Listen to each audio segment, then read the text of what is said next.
Hello दोस्तों, मैं हूं Vishnu and welcome back in our YouTube channel reaction zone. और दोस्तों दोस्तों जैसा कि हम लोगों को पता ही है कि रवि लमिछाने के आने के बाद से नेपाली गवर्नमेंट पूरी तरह से बदल गई है। बहुत ही ज़्यादा बदलाव आ गया है नेपाल की दुर्दशा में, और नेपाल की जो सरकार बनी हुई है, जो वहाँ के राष्ट्रपति प्रधानमंत्री हैं, उन सब के लिए चिंता की बातें बढ़ गई हैं, क्योंकि रवि लमिछाने ने पूरा का पूरा गवर्नमेंट का जो भी वहाँ पे चीज़ें होती थी वो सारी बदल दी हैं, और इनको लोग बहुत ज़्यादा सपोर्ट भी कर रहे हैं। और ऐसा भी लग रहा है कि यहाँ की अभी जो सरकार है नेपाल की, वो बहुत जल्द गिरने वाली है, जिसपे अमेरिका के राष्ट्रपति ने भी कुछ अपना एक बयान दिया है। जैसा कि हम थंबनेल में देख रहा हूँ इस वीडियो का, जिसमें लिखा हुआ है नेपाल में गिरती सरकार पर अमेरिका का कड़ा रुख।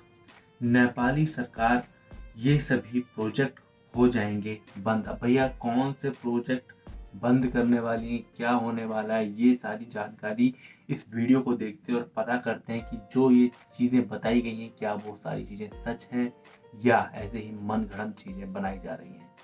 लेकिन एक बात तो तय है कि रवि लमिछाने ने पूरा का पूरा गवर्नमेंट को बहुत ही अच्छे तरीके से बदलने का प्रण ले लिया है।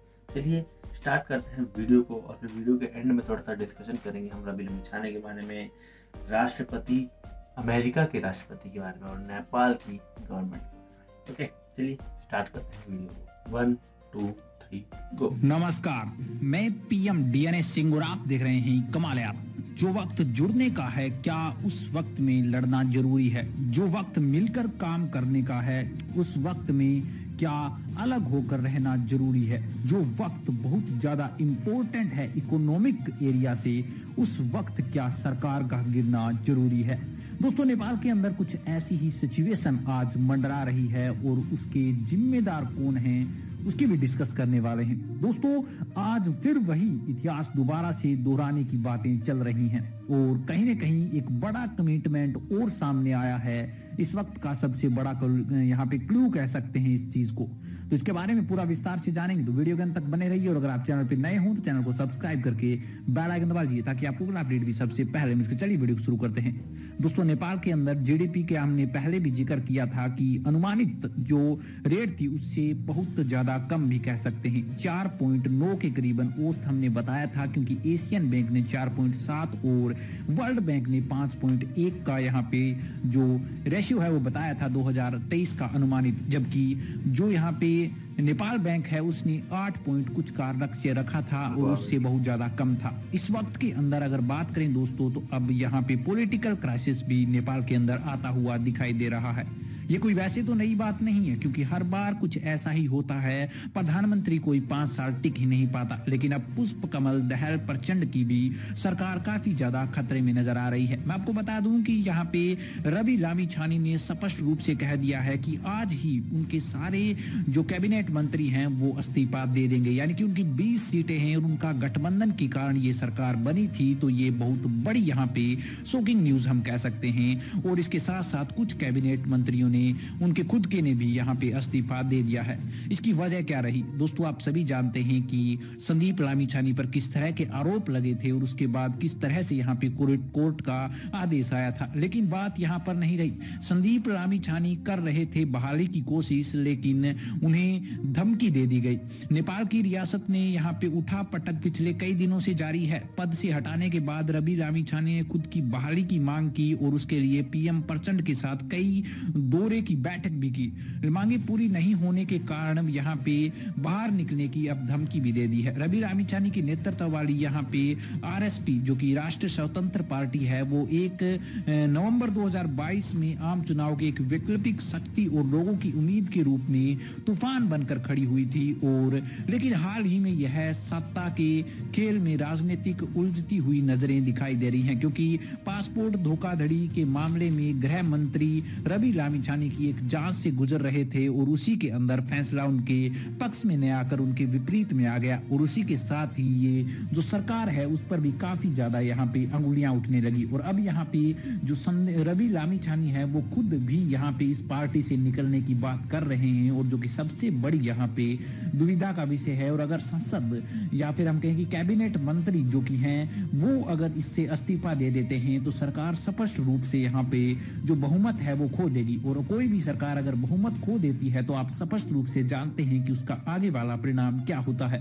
दोस्तों, इससे क्या फर्क पड़ने वाला है? दोस्तों, इससे जो यहाँ पे प्रधानमंत्री है उनको इस्तीफा खुद में खुद देना पड़ेगा और इसके साथ ही सरकार गिर जाएगी। और अगर सरकार गिर जाती है तो देश के अंदर बहुत बड़ा, हम कह सकते हैं कि एक इम्पैक्ट पड़ता है हर सेक्टर के अंदर, चाहे वो कौन सा भी इंडस्ट्रियल सेक्टर हो, चाहे वो कौन सा भी व्यक्ति हो, चाहे middle class, lower poor family हो, या फिर हाईएस्ट मिडिल क्लास हो, या फिर अपर यहाँ पे बिजनेसमैन लोग हैं, उन सभी पर इम्पैक्ट पड़ता है। और ये इम्पैक्ट कहीं ना कहीं पूरे देश के लिए खतरनाक साबित हो सकता है, वो भी उस समय जिस समय वर्ल्ड बैंक की रिपोर्ट भी कहीं ना कहीं हमारे विपक्ष में ही आई है।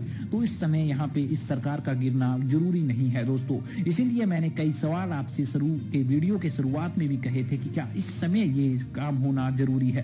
दोस्तों, इसका एक ही सॉल्यूशन है, वो मैंने पहले भी वीडियो में बता दिया है कि अगर यहाँ पे बहुमत की सरकार आती है तो 2-5 साल चल सकती है, क्योंकि इसकी उम्मीद नहीं की जा सकती अब, जब हमने बहुत सी बार ऐसा करके देख लिया है। गठबंधन की सरकार कभी भी नेपाल में नहीं चली है और आज तक कभी भी यहाँ पे पूर्ण प्रधानमंत्री 5 वर्ष तक नहीं। तो दोस्तों, जैसा कि हम लोगों ने पूरा वीडियो देखा और मेन जानकारी मुझे ये मिली कि नेपाल में आज तक कभी भी कोई भी 5 साल के लिए प्रधानमंत्री नहीं रहा है। अभी तक जितने भी चुनाव हुए, जितने भी सरकारें बनी है, वो सारी गठबंधन के साथ बनी है। इस बार जो सरकार बनी थी वो रवि लम्छानवे के साथ गठबंधन करके ही बनी थी। रवि लम्छानवे ने बहुत ही अच्छे तरीके से, बहुत ही मेहनत करके चुनाव लड़ा था, लेकिन उनको भी पूर्ण बहुमत नहीं मिली थी, तो दूसरी गवर्नमेंट के साथ उन्होंने अपना गठबंधन किया।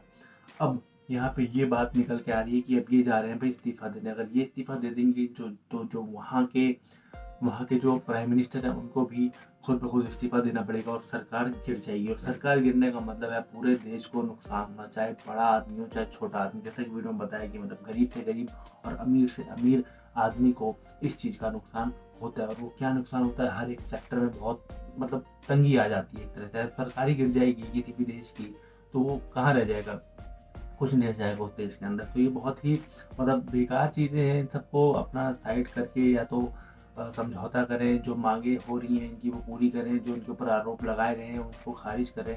यही सब हम लोग गुजारिश कर सकते हैं। बाकी जनता और क्या कर सकती है। जनता अगर वोट देती है, किसी भी एक पार्टी को समर्थन करती है, पूर्ण बहुमत के साथ उसको जिताती है, तो शायद कोई सरकार 5 साल तक टिक जाए। लेकिन मुझे नहीं लगता कि ऐसा होगा कि पूर्ण बहुमत किसी की भी आएगी।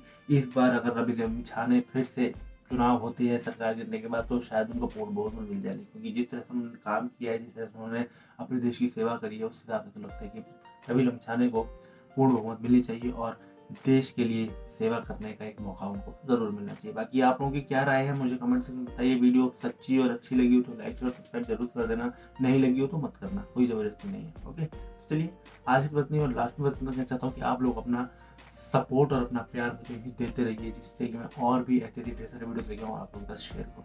तो चलिए दोस्तों, मिलते हैं फिर अगली वीडियो में। धमाकेदार परफॉर्मेंस, तब तक के लिए बाय बाय।